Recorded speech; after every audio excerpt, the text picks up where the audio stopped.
everyone, welcome to the update on day 294, 9 p.m. Eastern Standard Time, 6 p.m. in California, and 4 a.m. in the morning. PG right now on the road, delivering and doing a shipment from New Jersey, from United States to Ukraine, the humanitarian aid, which was provided by all those people in here, that super blessed community and people from all the places of the world. Thank you very much. So here is update on today in Ukraine. The battlefield there is a hard battle goes on, and invaders launched 23 air and 7 missile attack on Konstantinovka and Kurakhova, and today during the day as well. 10 attacks by MLRS systems on civilian infrastructure, and at 13 in the morning it was an attack by 13 UAVs at Iranian drones, Shahed. And the good job was done by Ukrainian air defense system, because all 13 were shut down. So the result was 100% effectiveness. That's good. Then the next, we were mentioning in the previous programs this quite not easy situation with the weather, which why we have a slowing with the Ukrainian moving forward and taking Ukrainian land back, occupied territory back to our control. And look at this. Here is why. Look what's going on the east side of Ukraine.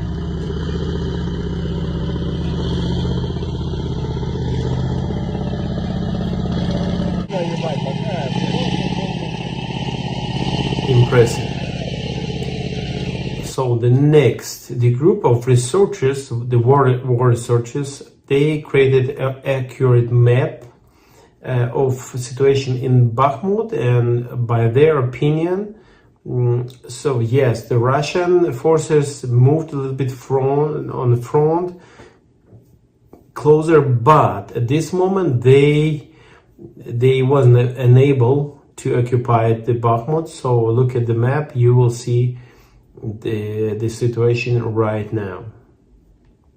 You see it. Then we can see and look on a Russian TV.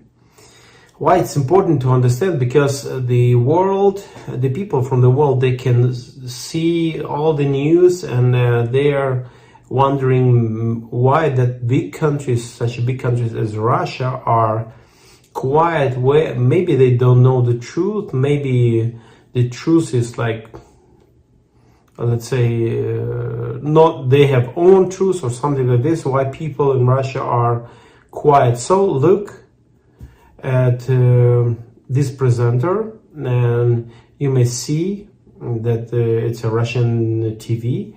How she's happy and with the joy and with the smile. She telling about the Ukrainian struggles, let's say, because of the Russian attacks, and how Ukraine struggling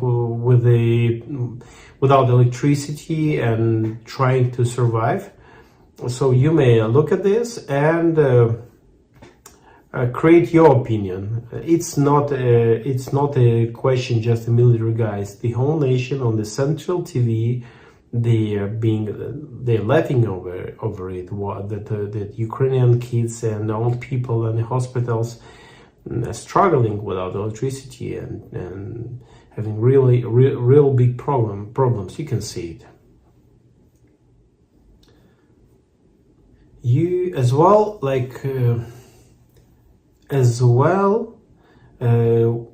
look at the map, and here's the map. You can see how situation looked a month ago, in the middle of previous month, November, And the next map shows us situation right now in this moment.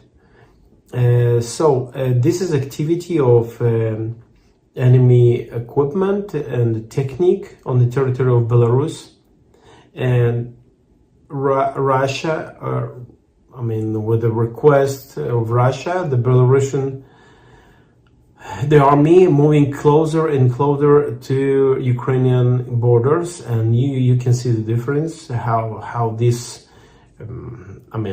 what the picture we have. As well, let's look at Kherson.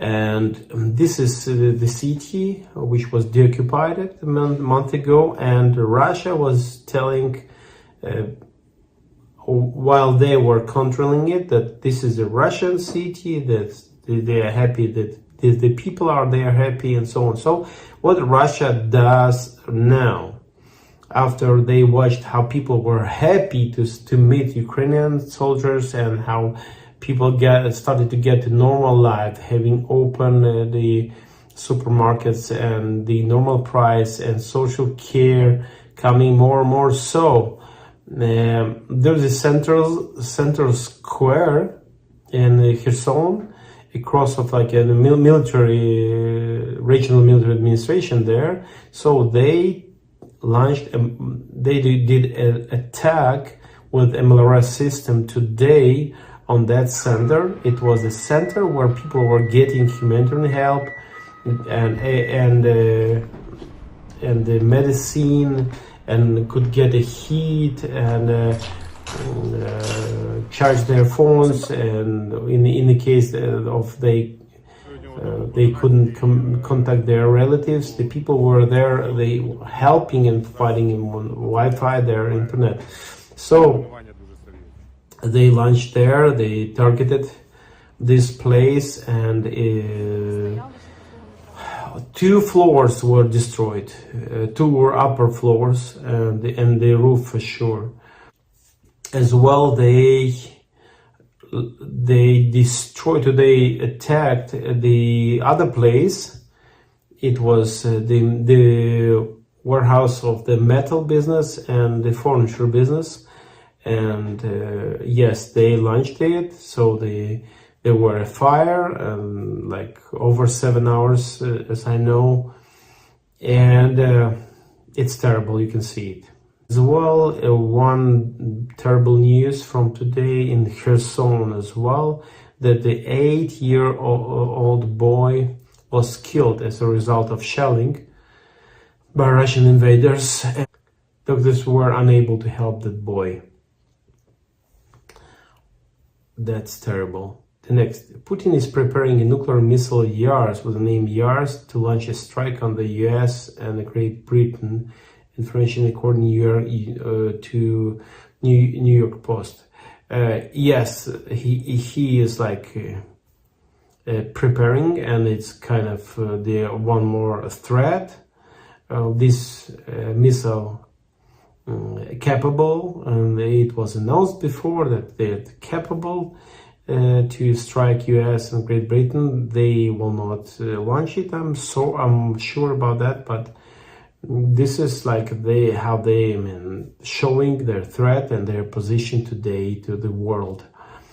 And in the end, it's not the end, but one more good news. One good news. It's that today Ukraine turned home 64 defenders who fought on the Donetsk and Lugansk region, and they changed it to pro-Russian priest, which was arrested because he was helping Russia, and he was working for occupants, and 2 pilots of Wagner. But our 64 guys got back, and seems to me as a result, on this exchange we got 1 citizen of United States as well on the territory of Ukraine.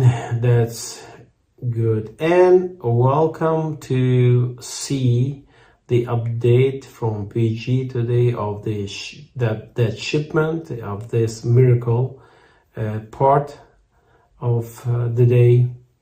And yes.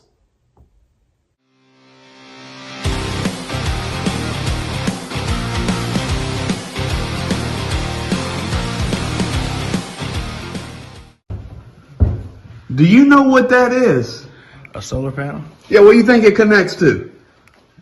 It don't connect. Nothing is solar. It's gonna connect to that massive power bank we sending over where they can charge with sunshine. Don't need no juice coming from the power company. Yes, sir. So that's good. We got these rolling. Boxes are stacking. And more is coming. Guys, you're doing an awesome job. Thank you. Yes, sir. All right, everybody. We're starting the journey of getting all the gear shipped out of here. And you can see supplies everywhere. And we're going to be updating you all. We got a whole great crew here. Shipping out tonight.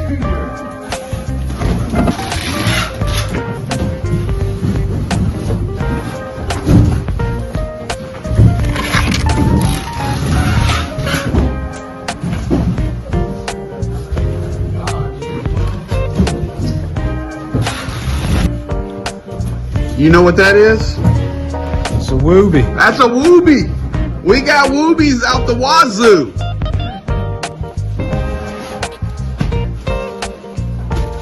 We got enough thermal underwear to float a battleship. Oh, we getting them filled up? Yes, sir. Huh?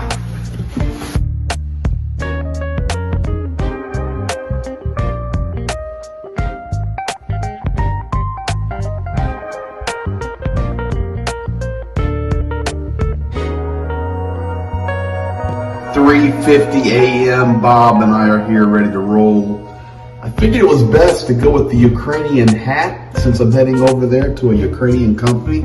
And of course, we're representing the I need ammunition, not a ride. Folks, let's get this party started.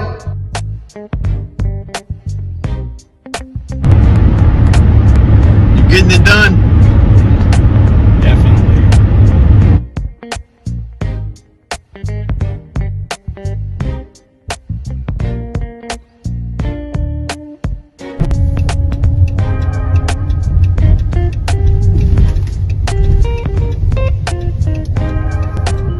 We've arrived.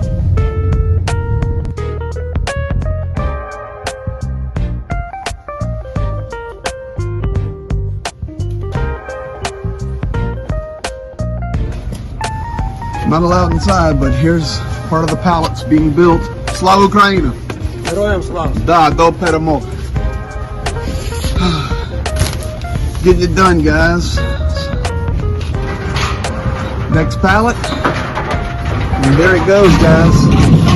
Next, oh, you're good. Next stop, the beef. And we will meet this stuff in Ukraine. Heading to the airplane today. So you helped me get it here, you U.S. Navy vet, you. Was that impressive? Yes, that it drop was. off? Yes, it was. Let me ask you another question. Would we have found this place without GPS? No, no. I mean, we would have, probably in the next week sometime. Next week. But this was painless. We had our paperwork in order. We called Ukraine, made the connection, and it's all being processed right now. So you noticed something interesting on this sheet over here, didn't you? Yes. What did you notice? So Meese, this is the company we're using. Parcels delivery, Avia NC, Avia meaning air, to Ukraine, Europe, Central Asia, and the Caucasus. But we do not or don't deliver to Russia and Belarus. Amen. Sorry, Lukashenko. Guys, we've got it done. Here is all the documentation right there. This company is awesome. We couldn't get in the warehouse, but it's loaded. And I was talking with them. Olga said it's non-stop humanitarian aid to Ukraine. We are confirmed all of our shipments, which include, oh my gosh, you name it, guys. I don't even know how to list it. Power banks, solar power banks, long underwear, military socks, tourniquets out the wazoo, chest seals, the Israeli bandage gauze compresses, senior diapers, medicines, peroxides, children's supplies, for the military. Somebody said the woobies, tons of woobies, all emergency blankets, coats, oh Lord, what else? Ponchos, military grade ponchos, the military ponchos, the military grade bed mats. I mean, I could just list on and on and on, but this is what we've done. This place is awesome. Bob and I left in the middle of the night. We got here. We've got our tracking number. We made a phone call to Jania, and he's giving the update tonight. So I'll be traveling back to Pennsylvania, but unbelievable, smooth process. You already heard from Bob. 30 minutes for the drop off at this place. It's rolling and done. And it'll be on an airplane, and it will be in Lviv in 6 days. Our organization will pick it up, and then Shane and I'll get there, and everything that you gave will be hand delivered to the front and to families in need. So thank you guys. We're getting it done, and appreciate you taking the journey with us. Oh, by the way, what really helped today, I knew to wear this hat, the black hat. And because the black hat's a special color. So I had the black hat on, and I had my Zelensky, I need ammunition, not a ride. We went to the front of the line. Let's just put it that way. So thank you guys. Be blessed. So friends, this is all for today. Thank you very much. Thank you for sharing. Thank you the video to your friends or the people you know. Thank you for pushing the like button, which helps us and helps other people to see this video. Thank you for sharing the truth, what's going on with other people. And thank you for subscribing and thank you for all the donations you do as supporting our country, Ukraine. Thank you very much from all Ukrainians, military and civilian, young and old, kids. Thank you very much. So, and here's a heart from Ukraine, and good night to all. See you soon.